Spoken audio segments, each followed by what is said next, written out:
अस्सलाम वालेकुम dear students, my name is Mohammed Moin and I am from pass education system. तो आज की इस वीडियो में आपके साथ डिस्कस करेंगे कि HTML5 के अंदर हम टेबल किस तरीके से ऐड कर सकते हैं, इसी तरह हम उनके अंदर उसको वो इस तरह कॉन्फ़िगर किस तरह कर सकते हैं, उसके अलावा उसके अंदर चेंजिंग किस तरीके से कर सकते हैं, हमने उसके अंदर टेक्स्ट कैसे ऐड करना है, उसके अंदर नंबर ऑफ रोज कॉलम्स वगैरह जो है वो कैसे सेट करेंगे, उसके अंदर उसकी डाटा टेबल का जो है टेबल की हेडिंग्स वगैरह, ये तमाम चीज़ें जो है हम टेबल की डिस्कस करेंगे। तो सबसे पहले हम देखते हैं टेबल के अंदर को होते क्या है, टेबल हम HTML के अंदर किस तरीके से ऐड कर सकते हैं। तो पहले देख लेते हैं कि हमने फीचर्स ऑफ HTML में इसके डॉक्यूमेंट स्ट्रक्चर ये तमाम चीज़ें इसकी लिस्ट तक तो हमारा क्लियर हो चुका है। नेक्स्ट अब हमने टेबल्स का पढ़ना है। तो इसमें देखते हैं सबसे पहले अब टेबल को होता है कि हमने इस पे रिप्रेजेंट करता है, ये टेबुलर डाटा को एक रिप्रेजेंट करता है और ये टू डायमेंशनल टेबल होता है आपका।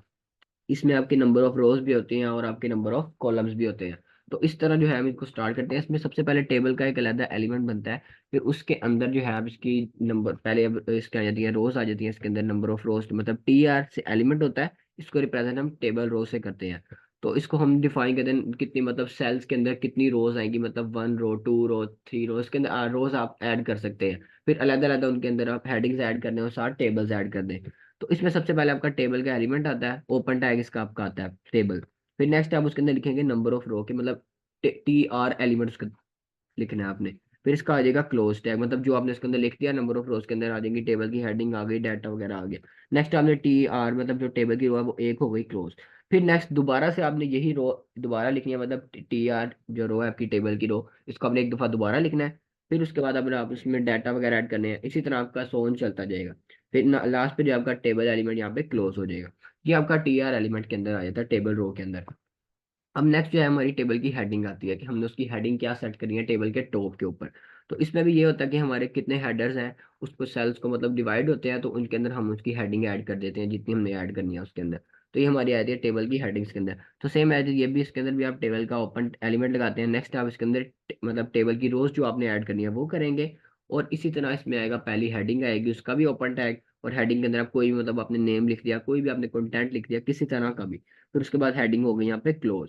फिर उसके बाद आपने जो उसकी इसकी TR जो सी है वो भी आपने क्रॉस कर देनी है, मतलब जो आपकी जो सी इसकी TR आती है मतलब टेबल्स की रो जो है वो भी आपने यहाँ पे क्लोज कर देनी है। और नेक्स्ट लास्ट पे जो आपने इसका टेबल भी यहाँ पे क्लोज कर देना है।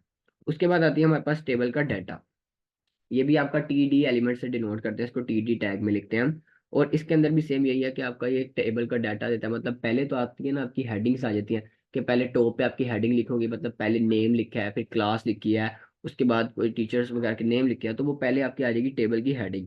अब उसके अंदर जो आपका आएगा ब्लॉक्स के अंदर जो लिखे आएंगे टेक्स्ट, वो आपका आएगा टेबल्स के डाटा, मतलब TD एलिमेंट उसके अंदर यूज होगा। तो इसके अंदर भी सेम यही प्रोसीजर है, आपका टेबल की हेडिंग आती है, अब उसके अंदर टेबल की रोज ऐड करेंगे, उसके बाद आप ऐड करेंगे इसके अंदर टेबल का डाटा, मतलब जो भी आपने इसके अंदर टेक्स्ट लिखना है वो ऐड करेंगे इसके अंदर। और आपने यहाँ पे टेबल का डाटा कर देना क्लोज। अब नेक्स्ट आपने TR जो आपकी टेबल की रो है वो भी यहाँ पे क्लोज हो जाएंगी, और आपका टेबल भी यहाँ पे क्लोज हो जाएगा।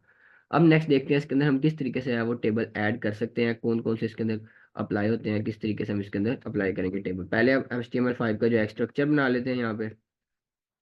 HTML5 का ये ओपन हो गया स्ट्रक्चर, और इसका यहाँ पे अब एक जो टाइटल है वो सेट कर लेते हैं यहाँ पे टेबल का।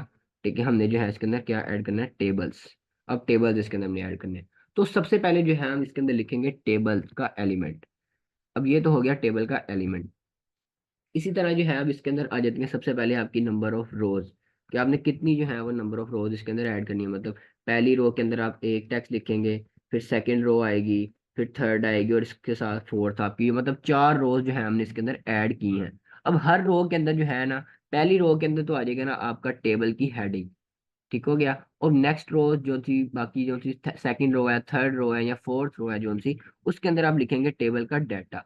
इसी तरह ये थर्ड रो में भी आपका टेबल का डाटा आ जाएगा, और फोर्थ रो में भी टेबल का डाटा आ जाएगा, और फिफ्थ रो में भी टेबल का डाटा आ जाएगा। अब इसको आपने इस तरीके से सेट करना है कि आपका जो भी मतलब सिलेक्शन होगा इसके अंदर आपने क्या देखे ना, जैसे सिलेक्शन होगी इसकी एक इसके अंदर हेडिंग डाटा ऐड किया। अब इसको हमने करना है 3 कर लेते हैं, इसको 3 टाइम हम कर लेते हैं, या इसको कर लेते हैं 4 टाइम। अब जो हेडिंग आपने ऐड की है इसकी, इसको भी आप यहाँ से कर लेंगे, यहाँ पे इसको आप सिलेक्ट कर लें, और इस तरह जो है यहाँ पे आप इसको 4 टाइम आप पेस्ट कर लेंगे, और इसके अंदर आप कोई सा भी कंटेंट लिख सकते हैं, मतलब कोई भी अगर आपने इसके अंदर टेक्स्ट लिखना है तो वो आप इसी के अंदर लिखेंगे। और नेक्स्ट अब इसके अंदर टेबल की रो के अंदर जो आपने इसके अंदर थर्ड रो है, इसी तरह उसके अंदर भी आप इसका एक डाटा लिख लें, मतलब 4 दफ़ा हमने इसके अंदर अप्लाई किया डाटा, तो वो आप उसके अंदर लिख लेंगे। इसी तरह आपकी फोर्थ रो जो सी है इसके अंदर भी आपका टेबल का डाटा आएगा, और आपने इसको भी जो है वो 4 टाइम लिख लेना है। अब इसके अंदर जो है कंटेंट हमने लिखना है। अब सबसे पहले आप देखें, ये चार इसकी रोज बनी है, मतलब हेडिंग इसकी चार हेडिंग्स है। उसके बाद जो है इसकी चार ये आपके डाटाज हैं। पहली रो का चार डाटा है, सेकंड रो के हैं या थर्ड रो के हैं। इनको जो है हम इसमें से एक एक डाटा जो है हम यहाँ से कम कर लेते हैं।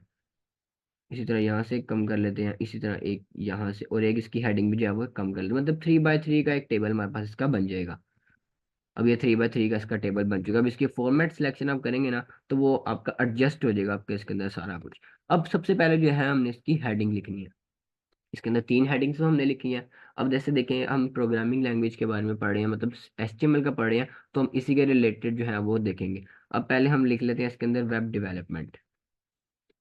वेब, अब इसके अंदर वेब डेवलपमेंट मतलब कोई भी आप रैंडम कोई भी आप टेक्स्ट लिख लें, मतलब जो मतलब इस टाइम चल रहा है वो मैं लिख लेता हूँ उसमें, वेब डेवलपमेंट लिखती। अब उसके बाद आती हैं इसकी जो सी हेडिंग्स, मतलब जिस जो उसके अंदर एट्रीब्यूट्स आते हैं आपके, इसमें आ जाते हैं आपकी वेब डेवलपमेंट के अंदर आ जाती हैं एप्लीकेशन आ जाती हैं। एप्लीकेशन डेवलपमेंट आ जाएगी, एप्लीकेशन डेवलपमेंट लिख ली, मतलब इसके अंदर सेकंड हेडिंग जो है वो ये आ गई। यहाँ आप इसको कर लें, ऐसे कर लें कि इसके अंदर आ जाते हैं हमारे एलिमेंट्स या एट्रीब्यूट्स, हम इसके अंदर ऐड कर लेते हैं कि जो हमारे एलिमेंट्स के अंदर एट्रीब्यूट्स यूज होते हैं वो इसके अंदर आएंगे। उसके बाद आ जाते हैं इसके अंदर जो हमने अलग इसके अंदर अप्लाई करनी होती है एट्रीब्यूट्स आए थे, इसके अंदर कंडीशंस वगैरह आ जाती हैं, वो इसके अंदर आ देंगी। अब इसी तरह यहाँ पे हम ऐड कर लेते हैं कि इसकी कौन कौन से नेम है हमारी वेब डेवलपमेंट के, ठीक हो गया। अब इसी तरह अब यहाँ पे जो है वो टेक्स्ट ऐड कर लें, जैसे यहाँ पे वेब डेवलपमेंट के रिलेटेड है। आप यहाँ पे ऐड कर लें इसकी HTML5, इधर आ जाएगी हमारी CSS3, और नेक्स्ट अब यहाँ पे ऐड कर लेते हैं हम इसका जावा स्क्रिप्ट। अब ये इसके अंदर हमने टेक्स्ट 3 ऐड किए हैं। अब इसी तरह जो है ये HTML5 यहाँ पे इसकी हमने ऐड की थी, मतलब यहाँ पे इसके एट्रीब्यूट्स आएंगे पहले। एट्रीब्यूट्स इधर भी हम लिख लेते हैं, इसके एट्रीब्यूट्स में लिख लेते हैं इसको। और नेक्स्ट इसके अंदर भी जो है हम लिख लेंगे नेम, कोई भी मतलब इसके अंदर लिख दिया। अब सेम एज इज यही जो उनसे हैं हम यहाँ पे इसको कॉपी कर लेते हैं, और इधर भी हम इसको पेस्ट कर देते हैं सेम एज इट इज। और साथ ही इधर भी, अब यहाँ से जो है इनका हम नेम चेंज कर देंगे, मतलब पहले ये जावा स्क्रिप्ट आ गई इसके अंदर। नेक्स्ट और यहाँ पे हम इसका कर लेते हैं CSS3। अब ये जो है इसके अंदर हमने तीन मतलब रोज, चार रोज ऐड किए हैं। पहली हेडिंग की है, सेकंड हमारे पास जो है वो डाटा की रो है, थर्ड भी डाटा की है, और हमारे पास फोर्थ रो जो है वो भी हमारे पास डाटा की रो है।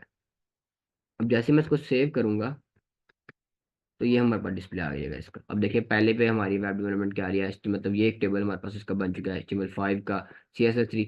अब ये एक रैंडम सा टेबल है, ना इसके कोई बॉर्डर्स वगैरह सेलेक्ट हुए हैं, ना कोई और इसके अंदर ऐड हुए हैं। अब उसके लिए हमें ऐड करना पड़ेगा, इसके अंदर बॉर्डर का एक एलिमेंट आता है हमारे पास। मतलब आपको मैं दिखाता हूँ इसके आउटपुट में। अब ये देखिए, अब ये हमारे पास जो टेबल आया, ये रैंडम सा टेबल आया, मतलब इसके ना कोई बॉर्डर्स ऐड हुए हैं, इसके अलावा ना इसके अंदर कोई हमने एलिमेंट्स के अंदर वो ब्लॉक्स ऐड किए हैं, कोई भी, मतलब इसके अंदर सिंपल सा सिर्फ हमने ये टेक्स्ट ऐड किया है, इसके अंदर डॉक्यूमेंट स्ट्रक्चर है इसका सिर्फ ये। अब जो है हम इसके अंदर ऐड करेंगे, इसका एक बॉर्डर ऐड कर लेंगे। तो बॉर्डर से ये होगा कि हमें इसका पता लग जाएगा कि नंबर ऑफ सेल्स कहाँ कहाँ पे उसके यूज हो रहे हैं। तो इसी तरह टेबल के अंदर लिखेंगे उसका बॉर्डर, और यहाँ पे आप उसको कर लेंगे 2px, मतलब 2px सॉलिड कलर आपने कोई भी चूज कर लेना उसका। और नेक्स्ट मैं जैसे इसको लेता हूँ यहाँ पे ब्लैक कर लेता हूँ। जैसे ही मैं इसको यहाँ पे सेव करूंगा, तो अब आपके स्क्रीन पे मैं आपको दिखाता हूँ यहाँ पे इसका। अब यहाँ पे जो है इनका एक बॉर्डर आ गया। अब देखिए ब्लॉक्स डिफरेंट इसके अंदर चूज हो चुके हैं। अब सबका जो है वो अलग अलग ब्लॉक आ गया इसके अंदर। अब ये ब्लॉक आ गया हमारे पास इसका, इसका अलग एलिमेंट का सेल। अब ये जितने भी इनके अंदर ब्लॉक्स हैं इनको हम सेल कहते हैं। कि मतलब ये देखिए, ये पहली रो आ गई आपकी, ये सेकंड रो है, ये थर्ड रो है, ये फोर्थ रो है। और इसके अंदर जो है हमने तीन तीन एलिमेंट्स ऐड किए हैं, मतलब फर्स्ट रो के अंदर 3 है, सेकंड के अंदर, थर्ड के अंदर और फोर्थ के अंदर भी हमारे 3 एलिमेंट है।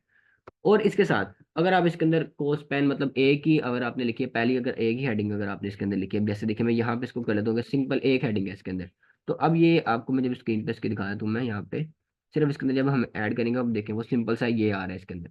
लेकिन अब जब इसको हम चाहते हैं कि यहाँ तक ये पूरा ब्लॉक आ जाए, तो उसके लिए जो है हम इसके लिए अंदर एट्रीब्यूट एक हमारा यूज होता है, उसको हम कहते हैं कॉल स्पैन। अब इसी तरह हम अपनी TH जो हमारी टी हेडिंग है, इसके अंदर हम चूज कर लेंगे इसका कॉल स्पैन, या कॉलम स्पैन कर लें, या आप इसको रो स्पैन कर सकते हैं। अब जैसे 3 एलिमेंट्स हैं इसके अंदर, 3 हेडिंग्स हैं, तो हम इसको 3 पे सेलेक्ट करेंगे। तो अब जैसे मैं इसको स्क्रीन पे मैं आपको लेके आता हूँ इस पे, अब जैसे देखिए यहाँ तक जो है पूरा आ चुका है हमारे पास। मतलब एक ही हमने उसकी हेडिंग लिखी है, और उसका कॉल स्पैन जो था हमने 3 पे सेलेक्ट कर दिया। मतलब अगर हम 2 पे करेंगे तो वो 2 एलिमेंट्स तक आएगा, 3 पे किया हम 3 तक आ चुका है। अब इस तरह अब इसका रो स्पैन अगर आप ऐड कर लें, कॉल स्पैन और रो स्पैन इसके अलग अलग एलिमेंट्स होते हैं इसके अंदर एट्रीब्यूट्स के तौर पे। अब ये पहली रो के अंदर मतलब इस तरीके से आ गया आपका, और ये आपका जो सा सेकंड रो थी उसके अंदर ये same as it is same है। अब इसी तरह अगर इसका कॉलम स्पैन की जगह आप यहाँ पे ऐड कर लें इसका रो स्पैन, क्योंकि रो में भी जो है वो आपकी 3 रोज ही बनती हैं। रोज मतलब अब अगर आप ऐड कर लें इसकी, मतलब रो में तो वैसे तो आपको 4 आता है, यहाँ पे 4 रोज है इसकी। अब जैसे मैं इसको यहाँ से सेव करूंगा और यहाँ पे हम देख लेते हैं इसके आउटपुट में। अब जैसे देखिए यहाँ पे इसकी रो पे साइड पे आ गया ये, और बाकी जो उनसे इसके अंदर एडेड टेबल्स के एलिमेंट्स थे वो इसके एज इट इज सेम है। सिर्फ ये है कि इसके अंदर सिर्फ अलहदा हमने ऐड कर दिया इसका रो स्पैन और कॉलम स्पैन। तो ये आपकी आ जाती है टेबल्स के अंदर सारी, जितनी भी आप इसके अंदर टाइप्स ऐड कर सकते हैं। अब बॉर्डर का ये है कि आप इसका बॉर्डर सेलेक्ट कर लें, कोई सा भी 1 px पे कर लें, 2 px पे, 3 px पे, जितना भी आपने उसका उसका रखना चाहते हैं बॉर्डर उतना आप कर लें। नेक्स्ट आप इसके अंदर टेक्स्ट ऐड करें, जो आपने टेक्स्ट उसके अंदर ऐड करना है। और नेक्स्ट आप उसको टेबल का डाटा ऐड करना है, टेबल की हेडिंग्स ऐड करनी है। तो इस तरह के अंदर आप टेक्स्ट वगैरह ऐड साथ कर सकते हैं।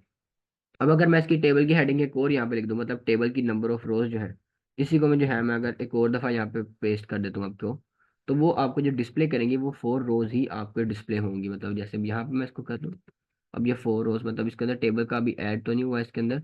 अब जब हम ऐड करेंगे इसको, जैसे देखें ना यहाँ पे इसकी एक टेबल की रो एक ऐड हो चुकी है, सेकंड रो है, थर्ड रो है, और ये फोर्थ मतलब इसके अंदर और रोज जो है वो इसकी ऐड हो गई हैं। तो अब ये देखें ये इसके अंदर आ जाती है। लेकिन ये है कि इसका ये मसला आ रहा है कि यहाँ पे अब एक एलिमेंट जो था ना इसको यहाँ पे होना चाहिए था, और ये इसकी यहाँ पे जो एम्प्टी आ रही है जगह, मतलब खाली है यहाँ पे, इसको यहाँ पे, इसको यहाँ पे और इसको यहाँ पे। अब इसके लिए जो है हमने जो उसके रो स्पैन ऐड किए हैं, यहाँ पे हमने 3 पे जो 4 पे किया है, इसको हम यहाँ पे कर लेंगे 5 पे, क्योंकि अब 5 रोज जो है उसके अंदर ऐड किए हैं हमने।